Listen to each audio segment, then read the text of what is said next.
नमस्कार प्रणाम दोस्तों। आज रउआ लोगन के एगो गीत से सेवा देतानी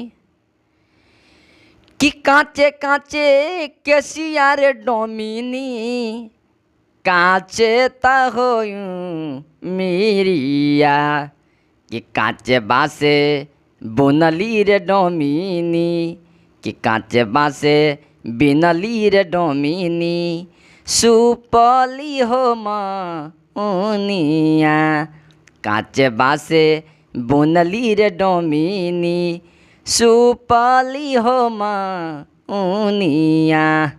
अरे गिरिडी हो जमुआ के बिचावा, गिरिडी हो जमुआ के बिचावा लागेली रे बजरिया ताही बीचे छनली डोमिनी ताही बीचे बेचली डोमिनी सुपली हो उनिया ताही बीचे बेचली डोमिनी सुपली हो उनिया।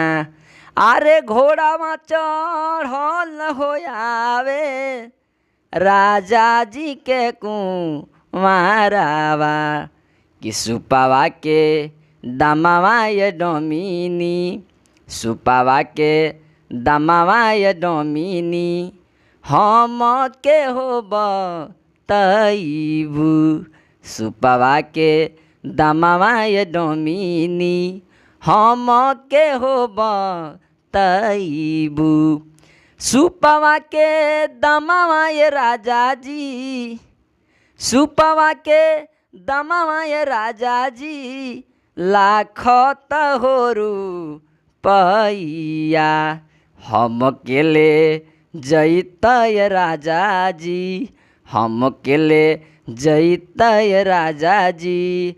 अरे बिनी बिनी सुपावा दीह तोल हम के ले जैबय राजा जी बिनी बिनी सुपावा दीह तोल।